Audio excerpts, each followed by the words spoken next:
Assalamualaikum warahmatullahi wabarakatuh. Alhamdulillah, Waalaikumsalam warahmatullahi wabarakatuh. alhamdulillahilladzi hadana bi'abdihil mukhtari man da'ana ilaihi bil idni wa qad nadana labbaika ya man dallana wa hadana. Amma ba'd. Uh, Sebelum acara pada hari ini dimulai, saya akan menanyakan gimana kabarnya adik-adik mahasantri di rumah. Pastinya kangen Mabna kan ya, pengen segera ke Malang. Semoga corona segera berlalu. Amin. Dan amin. Sebelum itu yel udah pada tahu kan ya yel-yelnya gimana? Khadijah Al-Kubra, Ittihaduna Linurin Najah, cak jos. Semoga sehat walafiat semuanya, tetap di rumah, jaga kesehatan. Oke, pertama-tama marilah kita panjatkan puja dan puji syukur kita kehadirat Allah Subhanahu wa taala yang telah memberikan rahmat serta hidayahnya kepada kita semua sehingga acara pada hari ini dapat berjalan dengan lancar. Kedua kalinya, Allahumma sholli ala Sayyidina Muhammad. Semoga tetap terlimpahkan kehadiran Nabi besar Muhammad Sallallahu Alaihi Wasallam. Ketiga kalinya, tak lupa kami ucapkan ribuan terima kasih kepada pemateri yang sangat luar biasa dan pastinya sangat ditunggu-tunggu oleh teman-teman mahasantri. Dan tak lupa kami ucapkan terima kasih kepada Ustadzah Najma dan sista-sista yang telah mempercayakan saya untuk menjadi moderator pada acara hari ini. Oke, langsung saja. Eh, Pastinya teman-teman mahasantri di rumah penasaran kan ya, dan pastinya sebagian udah pada tahu kan tema apa sih temanya pada sore hari ini? Temanya adalah sosialisasi kaderisasi ulama yang berjiwa nasionalis. Temanya sangat luar biasa dan pematerinya juga sangat luar biasa dan ini sangat ditunggu-tunggu bukan? Eh, saya akan membacakan kurikulum vitae pemateri yang sangat luar biasa pada hari ini, yaitu beliau nama lengkapnya adalah Abdurrahman SSMPD, tempat tanggal lahir beliau Lamongan 14 Juli 1991. Alamatnya sekarang yaitu Telogojoyo, Telogomas Malang. Ada yang dari Malang pastinya sudah tahu bukan ya? Telogomas sangat fenomenal sekali. Terus riwayat pendidikan beliau yaitu TK Miftahul Huda Lamongan. Terus MI-nya Miftahul Huda Lamongan juga, yaitu lulus pada tahun 2005. MTS-nya berpindah ke Al-Ihsan Lamongan dan lulus pada tahun 2007. Selanjutnya beliau mondok di Pondok Pesantren Tarbiyatut Tholabah Keranji Lamongan dan lulus pada tahun 2009. Dan beliau ini pastinya alumni UIN Malang tercinta, kampus kita tercinta, dan beliau adalah jurusan S1-nya jurusan Bahasa dan Sastra Arab dan lulus tahun 2014. S2-nya beliau juga di UIN Maulana Malik Ibrahim Malang mengambil jurusan Pendidikan Bahasa Arab. Beliau sekarang menjadi mu'alim MSA kita tercinta dari 2016 sampai sekarang, dan beliau juga dosen PKPBA dari tahun 2018 sampai sekarang. Moto beliau sangat luar biasa, yaitu berusahalah menjadi manfaat untuk bekal akhirat. Gimana? Adik-adik mahasantri sudah mengenal beliau dan pastinya nanti kalau sudah ke Malang pasti bertemu dengan beliau. Amin. Amin. Oke, langsung saja untuk menyingkat waktu dan pastinya sangat ditunggu-tunggu materi dan tema yang sangat luar biasa dari pemateri yang sangat luar biasa. Langsung saja Ustadz, monggo Ustadz, waktu dan tempat kami persilakan. Assalamualaikum warahmatullahi wabarakatuh. Waalaikumsalam warahmatullahi wabarakatuh. Alhamdulillahilladzi ja'ala likulli syai'in sababa wa anzala ala abdihi alkitaba ajaba fihi min kulli hikmatin wa naba wassalatu wassalamu ala man ittaba'al huda sayyidina wa maulana Muhammadin wa ala alihi wa sahbihi al-kurama amma ba'd. Alhamdulillah wa syukrulillah, pada kesempatan yang agung ini kita dapat bermuajahah melalui media online ini. Semoga apa yang kita lakukan, apa yang kita kerjakan sedari mulai tadi pagi sampai detik ini menjadikan keberkahan kita semua. Amin amin ya rabbal alamin. Yang pertama yang saya hormati Rektor UIN Maulana Malik Ibrahim, Profesor Dr. Abdul Haris. Yang saya hormati Mudirul Jami'ah Kiai Muzaki, Kiai Ahmad Muzaki, kemudian segenap jajaran pengurus Ma'had Sunan Ampel Al-Ali atau Pusat Ma'had Al-Jami'ah, serta murabbi-murabbiyat, musyrif-musyrifat, wa khosatan khususnya untuk musyrifah Mabna Khadijah Al-Kubra yang sekarang masyhurnya dipanggil dengan Sista. Semoga kalian semua, semoga kita semua diberikan kesehatan selalu oleh Allah sehingga dapat mengemban tugas amanat dengan baik serta diberikan keikhlasan oleh Allah Subhanahu wa taala. Amin amin ya rabbal alamin. Oke, pada kesempatan malam ini saya akan menjelaskan tentang apa itu sosialisasi kaderisasi ulama yang berjiwa profesionalitas atau yang berjiwa profesional. Tentu ini menjadikan ilmu yang sangat bermanfaat bagi saya sendiri, kemudian bagi adik-adik Mabna Khadijah khususnya, karena sampai detik ini kita masih diberikan kesempatan oleh Allah berupa kesempatan nikmat waktu, berupa kesempatan Islam, berupa kesempatan kajian-kajian semacam ini, dan tentunya dalam keadaan sehat walafiat. Yang kedua, marilah kita senantiasa bersolawat atas Nabi. Allahumma sholli ala Sayyidina Muhammad. Karena beliaulah yang membawa kita sampai detik ini menjadi pribadi yang baik, pribadi yang berakhlakul karimah.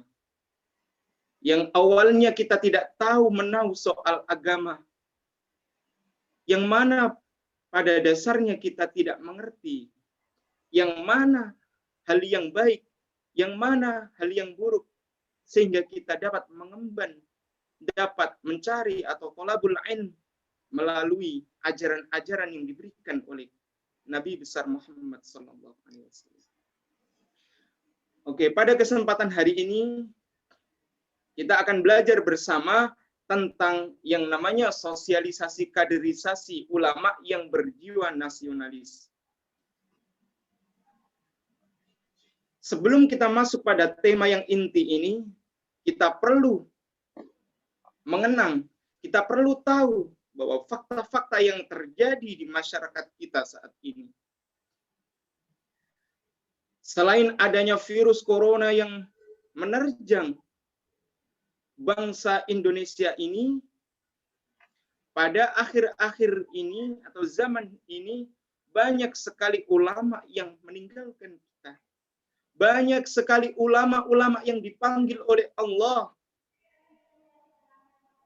Banyak pimpinan-pimpinan pondok pesantren yang wafat, meninggalkan masyarakat-masyarakat yang masih awam ini. Banyak sekali ulama-ulama yang meninggalkan kita dalam kondisi yang tidak stabil ini. Di sisi lain, persoalan pada bangsa Indonesia ini juga banyak gencar-gencarnya budaya-budaya barat yang masuk terhadap negara kita, merusak tatanan moral, merusak tatanan akhlak kaum-kaum milenial semacam kita, seperti adik-adik semua. Oleh karena itu, adanya kaderisasi sosial yang bertujuan untuk menanamkan jiwa-jiwa ulama yang profesional, ulama yang berjiwa profesional, yang sangat penting ini. Tidak menutup kemungkinan ulama itu dari golongan-golongan rijal, dari golongan-golongan lelaki. Tapi tidaknya ulama ini lahir dari seorang rahim ibu, yang nantinya adik-adik semua akan menjadi seorang ibu. Banyak ulama-ulama yang dapat motivasi pendampingan dari seorang istri. Secara tidak langsung, seorang istri, seorang ibu, dan adik-adik semua adalah ulama. Dalam posisi sebagai mengemban amanat seorang istri, seorang ibu dari anak-anak. Kemudian untuk menangani hal tersebut, dibutuhkan yang namanya sosialisasi kaderisasi ulama ini. Karena melihat pentingnya adanya estafet kelanjutan ulama pada saat ini. Kalau bukan kita, siapa lagi? Kalau bukan anak-anak UIN, siapa lagi? Yang mengintegrasikan antara ilmu-ilmu pengetahuan teknologi dan ilmu agama. Ini sangat penting, posisi UIN sekarang ini berada di tengah-tengah modernisasi ini. Dengan memberikan ajaran-ajarannya, dengan memberikan konsep-konsep ma'hadiyah, dengan memberikan konsep-konsep pesantren di tengah-tengah ilmu pendidikan akademika, dengan memberikan kajian-kajian ilmu fikih, dengan memberikan kajian-kajian ilmu tasawuf, dan tidak luput juga belajar berkaitan tentang ilmu hukum, tentang ekonomi, tentang matematika, tentang psikologi, dan banyak lain sebagainya. Tentunya ilmu pengetahuan teknologi. Nabi sendiri telah memberikan pesan kepada kita semua bahwasanya al-ulama warathatul anbiya. Nah, ulama ini merupakan pewaris para nabi. Lantas kalau ulama sekarang banyak berguguran, siapa yang akan melanjutkan estafet perjuangan pada bangsa Indonesia ini kalau bukan kita, kalau bukan adik-adik semua yang telah belajar di kampus UIN Maulana Malik Ibrahim dengan mengkonstruksikan, dengan menggabungkan antara ilmu-ilmu agama dan ilmu-ilmu akhirat atau ilmu-ilmu agama Islam. Kemudian apa itu? Nah, sebelumnya kita akan membahas tentang judul ini. Apa itu sosialisasi kaderisasi ulama yang berjiwa nasional? Yang semacam apa? Yang bagaimana yang perlu? Karena kita perlu tahu itu. Sosialisasi di sini ini sangat penting. Muhimun jiddan bagi kehidupan kita.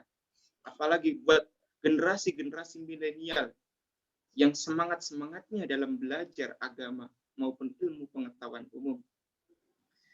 Sosialisasi di sini juga bisa bermakna atau berarti usaha untuk memasukkan nilai-nilai budaya terhadap setiap individu, memasukkan nilai-nilai budaya terhadap pemahaman dan peranannya dalam suatu kelompok, dalam suatu masyarakat, yang nantinya akan menjadikan estafet perjuangan dalam bangsa Indonesia ini. Kemudian kita memahami makna kaderisasi. Kaderisasi ini adalah sebuah program atau kegiatan yang sangat penting, sangat diperlukan dalam membangun sebuah paradigma yang berkelanjutan untuk memperjuangkan bangsa ini melalui profesionalitas atau melalui ulama-ulama yang berjiwa nasionalis seperti adik-adik semua ini. Kemudian ulama, kita telah memahami ulama ini adalah para masyayikh, para kiai, para habaib, dan sebagainya. Tapi jangan sampai lupa, ulama ini juga bisa termasuk kita nantinya ketika kita sudah lulus sarjana. Ulama sendiri ini berasal dari kata jamak dari alim.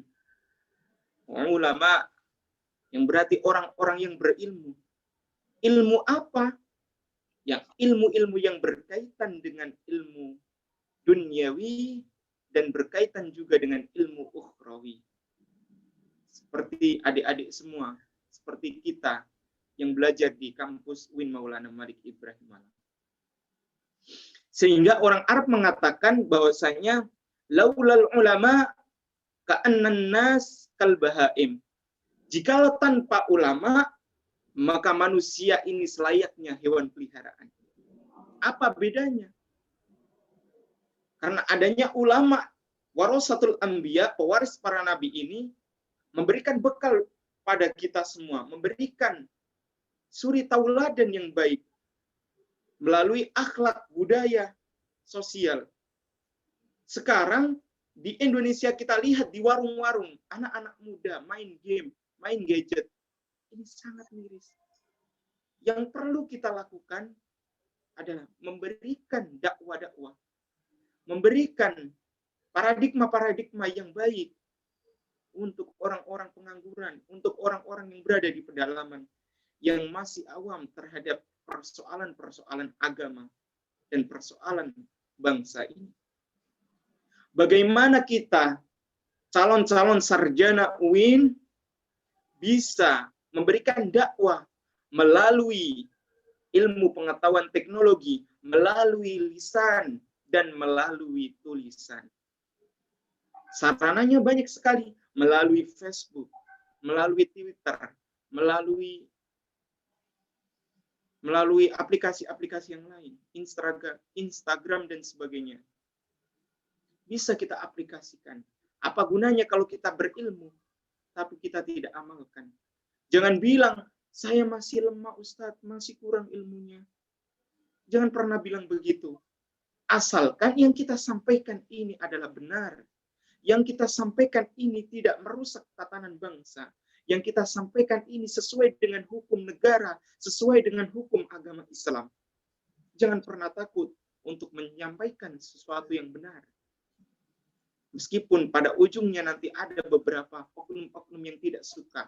Banyak sekali ulama-ulama, kiai-kiai seperti Kiai Marzuki, Pondok Pesantren Gasek. Beliau banyak bergelut, beliau banyak bertarung melalui dakwah-dakwah beliau di sosial media, YouTube, kemudian Facebook dan sebagainya, untuk memperjuangkan Indonesia ini supaya tidak tergerus dengan zaman modernisasi dan globalisasi yang semakin ke sini merusak tatanan moral adab kaum milenial.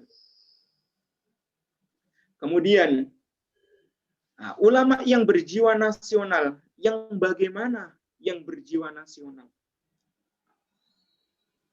Bagaimana kita harus memahami yang namanya politik?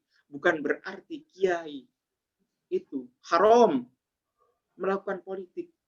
Bukan politik kemudian yang dimaknai dengan yang namanya korupsi.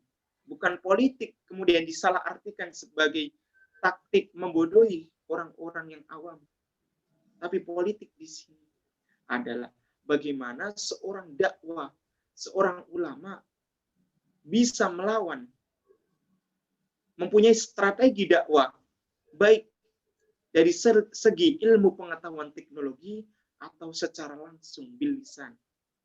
Jangan sampai kita tergerus dengan yang namanya zaman. Oleh karena itu, kita harus mempunyai pemahaman yang pasti, mempunyai pemahaman-pemahaman tentang suatu bangsa Indonesia yang mempunyai tujuan yang sama, sehingga timbul rasa memiliki dan mempertahankan bangsa ini dengan cara mempertahankan memakai baju batik misalnya, kemudian tidak lupa dengan lagu-lagu bangsa Indonesia, tidak melupakan Pancasila, 5 sila, tidak melupakan sejarah-sejarah perjuangan para ulama, para tokoh-tokoh masyarakat bangsa Indonesia dalam memperjuangkan bangsa ini. Kalau kita melihat bangsa Indonesia ini juga diawali oleh perjuangan para ulama. Kita adik-adik perlu mengkaji tentang sejarah bangsa Indonesia ini melalui sejarah para ulama. Contohnya Mbah Yai Wahab Hasbullah, di mana beliau termasuk salah satu tokoh atau ulama yang andil di dalam merumuskan Pancasila, dan pastinya ini tidak serta-merta membuat Pancasila atau 5 sila ini. Ini berhubungan erat dengan yang namanya agama Islam. Ini ada kaitannya erat sama agama Islam. Saya contohkan, sila yang pertama, ketuhanan yang Maha Esa. Ini berhubungan dengan persoalan sufistik, persoalan tauhid. Bagaimana bangsa Indonesia ini harus mempunyai keyakinan bahwa Tuhan itu Maha Esa. Tuhan itu Maha Esa. Tapi karena ulama zaman dahulu itu tidak kemudian mereka menggunakan paham-paham yang terlalu kasar, yang tidak mau menjadikan kegaduhan bangsa Indonesia ini, sehingga pemilihan kata ketuhanan yang Maha Esa, bukan kemudian Allah yang Maha Esa, tapi menggunakan pemilihan kata ketuhanan ini untuk meluruskan biar bangsa Indonesia ini sejalan, mempunyai satu tujuan dan berkeyakinan ketuhanan yang Maha Esa. Yang pertama itu persoalan tauhid. Kita harus tanamkan keyakinan bahwasanya Allah itu Esa. Oleh karena itu, sila yang pertama ini ditaruh yang paling puncak. Karena ini sebagai persoalan yang sangat penting. Persoalan masalah keyakinan. Kalau kita sudah tidak punya keyakinan, maka rusaklah iman kita. Kemudian sila yang kedua,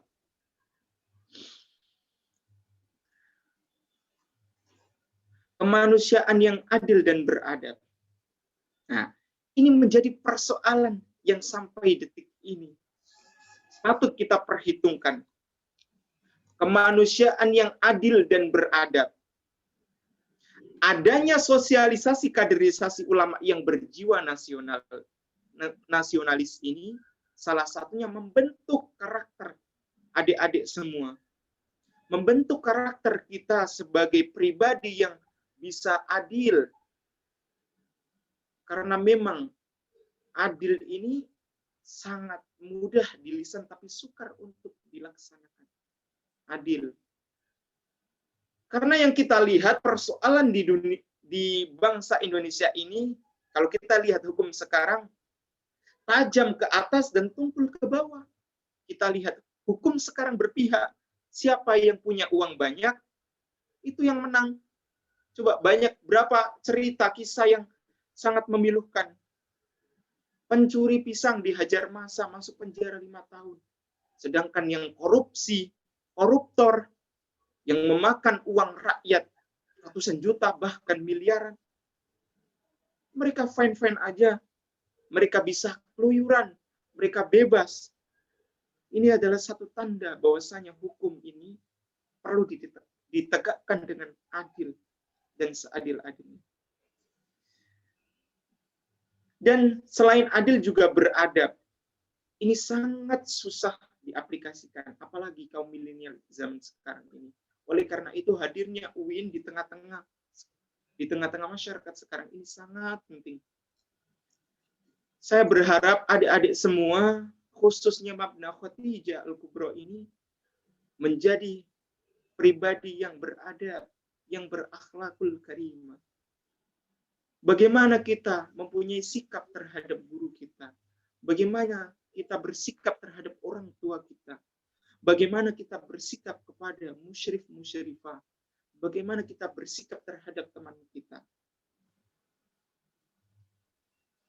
Karena yang perlu kita perdalami untuk mencegah adanya degradasi moralitas ini, yakni menanamkan yang namanya yatafaqahu fiddin dan yatafaqahu fi dinillah au fi khalqillah. Yatafaqahu fiddin dan yatafaqahu fi khalqillah. Memperdalam kajian-kajian ilmu agama, memperdalam kajian-kajian ilmu pengetahuan, kemudian memperdalam kajian-kajian tentang makhluk-makhluk Allah, ciptaan-ciptaan Allah melalui eksperimen, melalui ilmu-ilmu pengetahuan, budaya, sosial. Ini sangat penting untuk menghindari hal-hal tersebut, untuk mencegah degradasi moral yang terjadi saat ini. Dan itu tanggung jawab kita bersama sebagai calon sarjana atau ulama yang profesional, ulama yang berjiwa nasionalis. Kemudian yang ketiga, sila yang ketiga, persatuan Indonesia. Indonesia merdeka ini tidak serta-merta kemudian gara-gara satu orang, gara-gara cuma segelintir orang, tapi adanya persatuan. Al-ittihadu asasun najah. Bahwasanya persatuan ini merupakan kunci kesuksesan. Kalau kita melihat perjuangan Rasulullah pada saat perang-perang, perang Badar, perang Khandaq dan sebagainya, yang mengalami keberhasilan ini merupakan menggunakan konsep-konsep atau menggunakan politik peperangan dan kebersamaan yang kuat. Karena dengan bersama, kita akan bisa mencegah yang namanya hal-hal yang dilarang oleh Allah. Oleh karena itu, ini patut kita tanamkan mulai dari kecil, bahwa kebersamaan itu penting. Mulai pelatihan di Mabna, pelatihan di HMJ, Himpunan Mahasiswa Jurusan, pelatihan kebersamaan di Dema Fakultas, di Dema Universitas, sampai di kalangan-kalangan presiden. Ini harus adanya kebersamaan, persatuan. Kalau kita sudah tidak berjalan dengan bersama-sama dengan satu arah tujuan, yang satu misalkan ke kanan, yang satu ke kiri, tidak akan jadi hubungan itu, tidak akan jadi bangsa yang maju. Sama halnya dengan hubungan suami istri. Kalau tujuannya sudah berbeda, yang satu arah A, yang satu arah B, maka tidak akan menjadikan keluarga yang sakinah mawaddah warahmah. Oleh karena itu, persatuan ini sangat penting dan patut kita terapkan mulai sedini mungkin. Kita terapkan kepada adik-adik kita, kita terapkan kepada keponakan-keponakan kita, sanak saudara kita yang ada di desa, adik-adik semua. Kemudian sila yang keempat, kerakyatan yang dipimpin oleh hikmat kebijaksanaan dalam permusyawaratan perwakilan. Kita butuh sosok-sosok pemimpin yang lahir dari ulama, yang mengerti akan agama, yang mengerti akan ilmu pengetahuan. Kita tidak boleh memilih pemimpin yang sembarangan. Kita harus memilih pemimpin yang benar-benar mengetahui kondisi masyarakatnya. Oleh karena itu, Nabi mewanti-wanti, Nabi selalu berpesan, jadikanlah tanggung jawab kalian itu sebenar-benarnya tanggung jawab. Karena menjadi seorang pemimpin itu tidak mudah. Menjadi seorang musyrifah itu tidak mudah. Menjadi seorang murabbiya itu tidak gampang. Mereka punya tanggung jawab yang besar. Mereka mempunyai tanggung jawab untuk adil terhadap adik-adik yang lain. Untuk kesejahteraan bersama. Kemudian sila yang kelima, keadilan sosial bagi seluruh rakyat Indonesia. Ini juga harus ditanamkan untuk kita semua. Pemerataan sosial. Di Jakarta terjadi banjir. Bagaimana pemerintah harus menangani ini? Bagaimana ulama-ulama? Meskipun tidak bisa terjun langsung, tapi kita sebagai kaum milenial, kita bisa memberikan support melalui media sosial. Kita bisa memberikan doa-doa melalui dakwah-dakwah yang kalian ucapkan di masyarakat, baik secara lisan maupun tulisan. Oleh karena itu, sejarah ini sangat penting untuk menanamkan jiwa ulama yang berjiwa nasionalis. Kemudian ada beberapa proses sosialisasi kaderisasi ulama yang berjiwa nasional ini. Ini harus kita fokuskan pada 3 hal.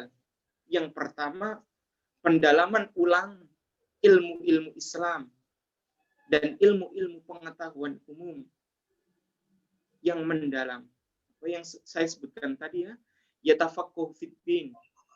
Kita harus mendalami ilmu agama dengan melalui kajian-kajian fikih, kajian-kajian usulul fikih, kajian tasawuf, bahasa Arab, sastra Arab, dan teks-teks kitab-kitab yang lain, tafsir dan sebagainya. Kemudian selain itu kita juga harus mendalami yang namanya yatafaqquh fi khalqillah. Kita harus paham betul tentang hubungan antar manusia melalui ilmu pengetahuan umum. Bisa kita kaji melalui psikologi, sosial, ekonomi, budaya, dan lain sebagainya. Kemudian konsep yang kedua yang harus kita fokuskan adalah memahami konsep-konsep yang menyelaraskan antara iptek dan ilmu pengetahuan. Oleh karena itu, tepat sekali adik-adik Khotijah masuk dalam ranah kampus UIN Maulana Malik Ibrahim yang mengintegrasikan atau menggabungkan antara ilmu pengetahuan teknologi dan ilmu pengetahuan umum. Ilmu pengetahuan teknologi dan ilmu pengetahuan Islam. Kemudian yang ketiga, mencintai sepenuh hati dengan rasa memiliki bangsa ini, dengan menjaga keutuhan bangsa. Setidaknya kalau kita tidak bisa berprestasi untuk bangsa Indonesia ini, kita harus menjaga harkat martabat bangsa Indonesia ini di mata dunia umum. Dengan cara mengaplikasikan budaya-budaya yang ada. Contoh yang paling simpel, kita senantiasa memakai produk-produk batik di dalam berdakwah. Kita bisa memakai songkok, peci nasional untuk berdakwah. Apalagi berdakwah di ajang internasional. Begitu. Nah, Rasul sendiri, kalau kita melihat Rasul ya, ada hadis yang diriwayatkan oleh Bukhari, Imam Bukhari, an Anas radhiyallahu an anna Nabiy sallallahu alaihi wasallam kana idza qudima min safarihi fanadhara judratil Madinah wa awda'al harakataha wa awda'al harakataha wa in kana dabba harakaha min hubbiha. Rawahul Bukhari. Jadi hadis ini menyatakan bahwasanya annan Nabiy sallallahu alaihi wasallam, bahwasanya Nabi sangat cinta terhadap bangsanya saat itu. Nah, ini dapat dilihatkan ketika beliau setiap datang dari safarnya, min safari, idza qudima min safari, ketika beliau datang dari perjalanannya, kemudian datang Fanadhara ila judratil Madinah. Kemudian beliau melihat tembok-tembok kota Madinah. Wa awda'al harokataha. Kemudian beliau bergegas atau mencepatkan laju kendaraan beliau, kuda beliau. Wa in kana dabbah, dan itu merupakan tunggangan beliau. Harokaha, beliau menggerak-gerakkan tunggangannya itu, menandakan bahwasanya min hubbiya, beliau sangat senang, sangat cinta terhadap kota atau kota Madinah tersebut. Tandanya Nabi sangat menjaga dengan sangat mencintai bangsanya. Nabi sendiri cinta, apalagi kita mencintai bangsa Indonesia ini. Oleh karena itu, marilah kita selalu hubbul waton. Ini adalah potongan bait yang diciptakan oleh Mbah Yai Wahab Hasbullah. Hubbul waton minal iman. Bahwasanya cinta tanah air ini adalah sebagian daripada. Oleh karena itu, marilah kita mencintai bangsa ini dengan menjaga atau membuat prestasi, kreasi, produk-produk di dalam negeri dan mengaplikasikannya setiap hari di dalam kehidupan kita. Ini menandakan bahwasanya kita cinta bangsa Indonesia ini. Terlebih kalau kita bisa menggunakannya dalam metode berdakwah. Sekiranya ini yang dapat saya sampaikan. Kesimpulannya, untuk adik-adik semua selalu jihadun, wajtihadun, wa mujahadah di dalam mengembangkan ilmu-ilmu agama maupun ilmu pengetahuan umum. Yang kedua, kita perlu benar-benar mengetahui konsep-konsep yang akan menyelaraskan antara ilmu pengetahuan teknologi dan ilmu pengetahuan agama.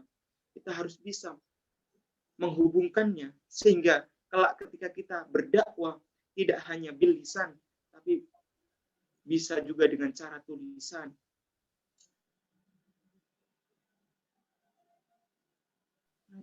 Aplikasi YouTube, Instagram, Facebook dan lain sebagainya.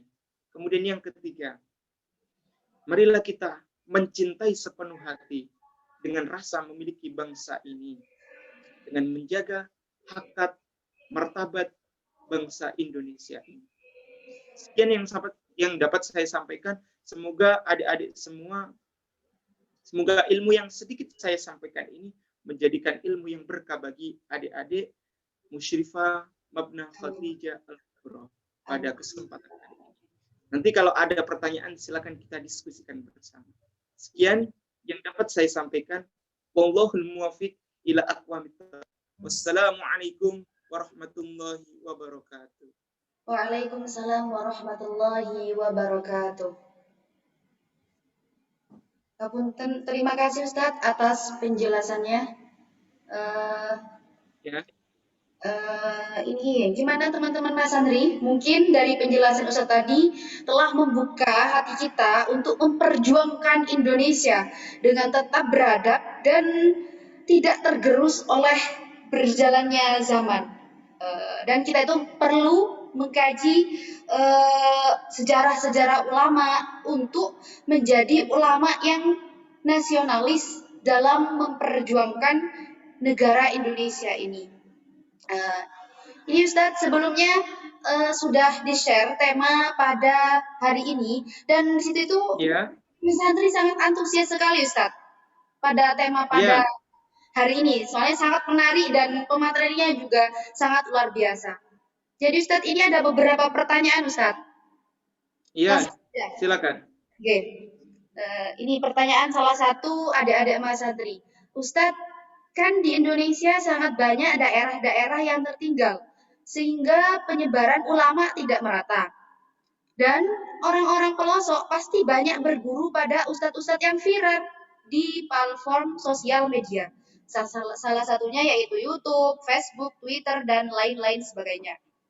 Persoalan besar muncul dikarenakan sebagian besar ustadz-ustadz tersebut bukan berasal dari pendidikan agama yang mumpuni. Tentu ustadz tersebut berpotensi untuk membenturkan agama dengan realita sosial budaya negara kita. Nah, bagaimana solusi jika kita menjadi masyarakat awam yang berada di pelosok? Itu, Ustaz. Oke, terima kasih. Ini pertanyaan yang sangat bagus sekali. Pertanyaan yang sangat berat bagi kita untuk mengemban calon-calon sarjana atau calon-calon ulama yang mempunyai jiwa nasionalis. Jadi hal yang perlu kita lakukan adalah kita harus melawan. Melawan dengan cara apa? Melawan dengan cara berdakwah. Karena yang menjadi kambing hitam atau yang menjadi sasaran ini adalah orang-orang awam yang berada di pelosok-pelosok negara. Oleh karena itu, hal yang harus kita lakukan adalah melawan dengan cara berdakwah pula melalui platform YouTube, Facebook, Twitter, dan lain sebagainya. Ini mengingatkan saya terhadap perjuangan Kiai Marzuki Mustamar, pengasuh Gase. Beliau sampai dijuluki dengan macan Asia. Karena beliau sangat berani untuk melawan hal semacam ini. Isu-isu yang menggemparkan, yang menyesatkan terhadap kaum-kaum awam. Oleh karena itu, yang harus kita lakukan adalah melawan dengan cara berdakwah juga melalui platform YouTube, Facebook, Twitter, dan sebagainya. Kemudian, konsep yang kedua yang harus kita lakukan, kita sebagai calon atau kader-kader ulama yang berjiwa nasionalis, kita harus terjun lapangan. Kalau kita diberikan kesempatan untuk terjun lapangan, kenapa tidak? Kita harus menjadikan isu-isu yang baik tentang bahwa ajaran-ajaran Islam yang benar itu semacam ini, demikian. Kita harus memberikan wawasan-wawasan terhadap orang-orang yang awam yang berada di pelosok tersebut. Baik secara online maupun kita terjun langsung ke masyarakat tersebut. Memang ini sangat berat. Karena ini merupakan satu tantangan bagi kita untuk melawan ustadz-ustadz yang dadakan itu, yang bukan basicnya dari pesantren, yang baru viral sekali 2 kali kemudian jadi ustadz. Kita harus bisa melawan hal tersebut. Salah satunya ya tadi, harus melalui dakwah pula di dalam sosial media. Itu. Oke, terima kasih Ustadz. Iya. Mungkin gimana adik-adik ya, jawabannya sudah sangat jelas dan kita itu harus melakukan perlawanan dengan berdakwah juga, baik di sosial media ataupun kalau misalnya kita punya kesempatan untuk terjun langsung, mengapa tidak? Kita harus melawannya juga. Ini Ustadz ada pertanyaan. Iya, benar. Dan itu kita lakukan semampu kita, berjuang dengan dengan ilmu yang kita miliki. Kemudian jangan bilang ilmuku baru sedikit, kemudian malah sampean diam saja. Kita harus melawan. Melawan, okay. Berdakwah dengan melawan baik di sosial media maupun langsung terjun di masyarakat dengan dengan cara berdakwah tadi. Oke. Siap Ustaz. Ini Ustaz ada pertanyaan lagi Ustaz. Iya, silakan. Ya Ustaz. Ustaz begini, kan kita sekarang berada di lingkungan yang rawa dengan isu-isu agama. Maksudnya banyak orang yang berasal dari berbagai daerah yang pemahamannya serta keyakinannya yang bermacam-macam. Bahkan ada oknum-oknum yang menyisipkan paham-paham khilafah. Nah, bagaimana caranya kita untuk menghadapi atau mengantisipasi hal tersebut, Ustaz? Iya. Ini juga persoalan yang sangat rumit yang harus kita lakukan sebagai kader-kader calon ulama yang berjiwa nasionalis. Antisipasi apa yang kita butuhkan untuk menghadapi paham-paham radikalisme, paham-paham yang tidak sesuai dengan koridor Islam yang sesungguhnya yang terjadi di tengah masyarakat? Yang pertama yang perlu kita lakukan adalah meningkatkan keyakinan kita. Jangan sampai kita kalah dulu di dalam keyakinan. Jangan sampai keyakinan yang kita miliki goyah.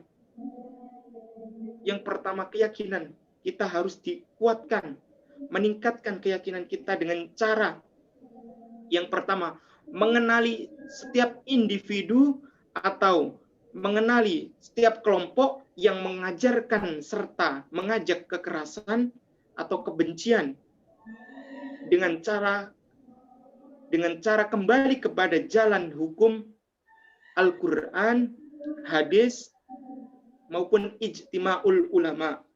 Jangan sampai kita melupakan aspek tersebut. Jadi, meningkatkan keyakinan kita dengan cara mengenali setiap individu atau kelompok yang mengajak kekerasan atau kebencian atau Islam yang nyeleweng dari Islam yang sesungguhnya dengan cara kembali kepada hukum agama, Al-Quran, hadis, ijtima ulama, dan hukum negara.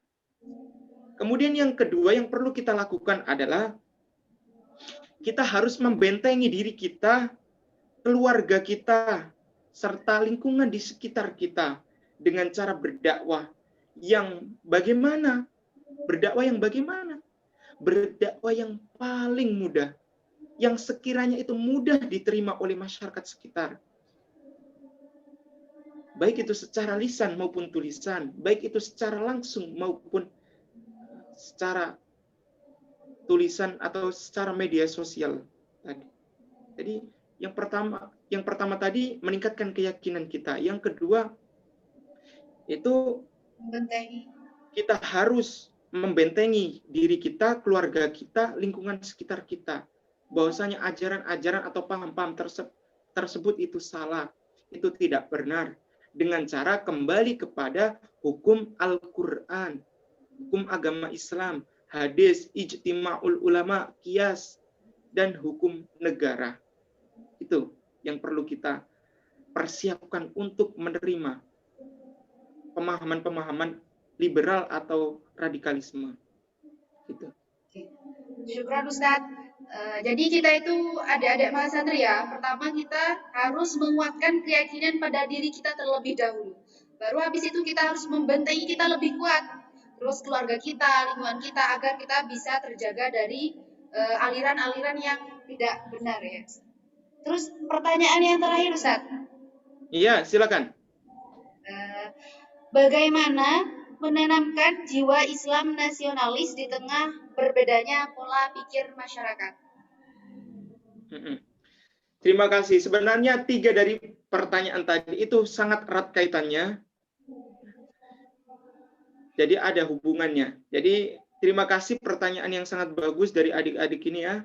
Pertanyaan yang ketiga ini menanamkan jiwa Islam nasional di tengah perbedaan pola pikir. Bagaimana cara menyelaraskan itu?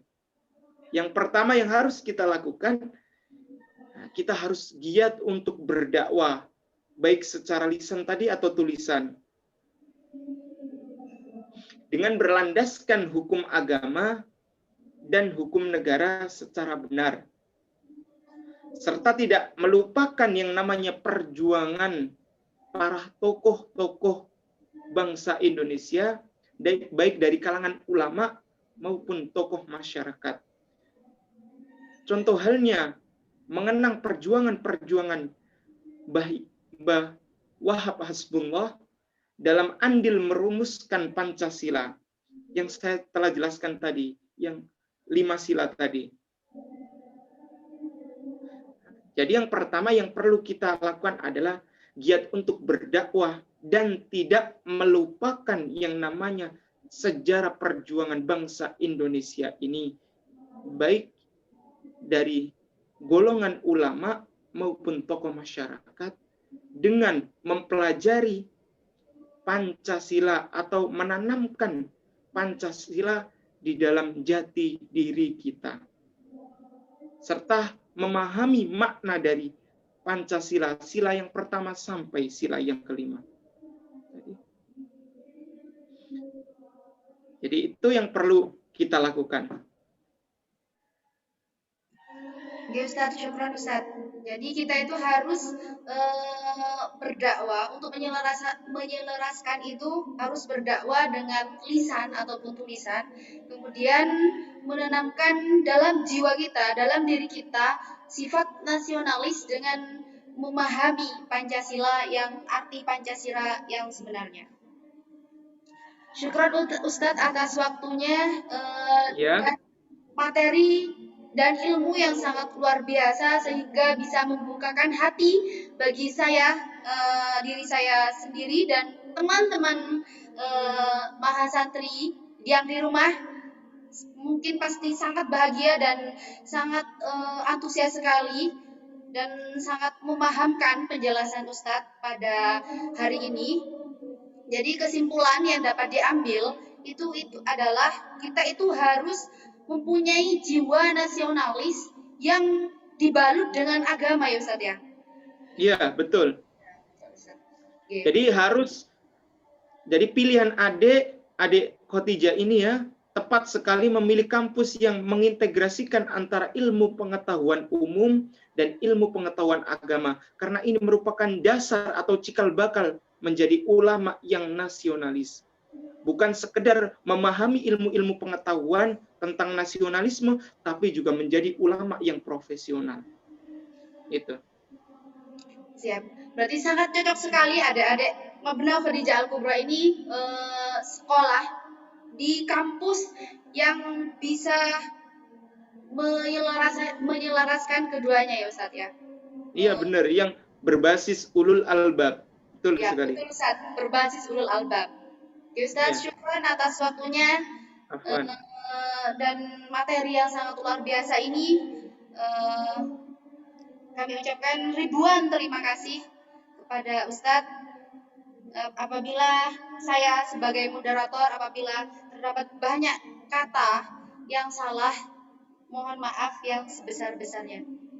Iya, sama-sama. Saya sebagai senior dari antum, semua adik-adik, ini juga pastinya yang namanya ulama itu juga manusia, bukan nabi ya.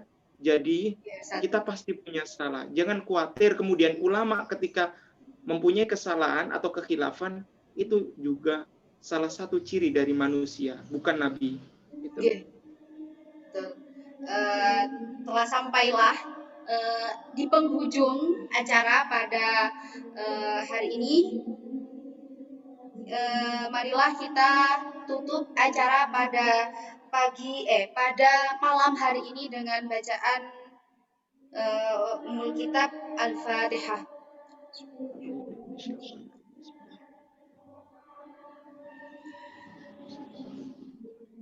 Syukran Ustaz. Assalamualaikum warahmatullahi wabarakatuh. Waalaikumsalam warahmatullahi wabarakatuh.